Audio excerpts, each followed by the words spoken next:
各位早晨，我係 Kelvin Lo。咁同大家提一提呢，其實如果嚟緊喺 Zoom 嘅 training，總會有個新嘅規矩，就係要大家改好咗名先至可以入房。所以要留意呢，就係登入前要改名啦。咁改名嘅格式呢，就係你嘅分會名稱、職位同埋自己名。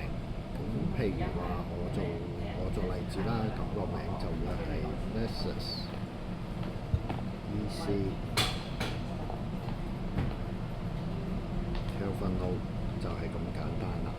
咁另外要留意就係記得開 cam， 唔開 cam 有機會俾人踢咗落 waiting room，咁就唔計分㗎啦。咁同大家操作一下 Zoom 點樣改名呢？如果你用手機嘅話就簡單啲。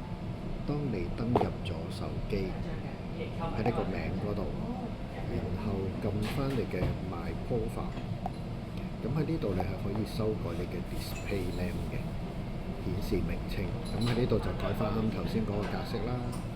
咁改啱名之後記得撳 Save， 咁你就應該可以到時有條 Zoom link 登入㗎啦。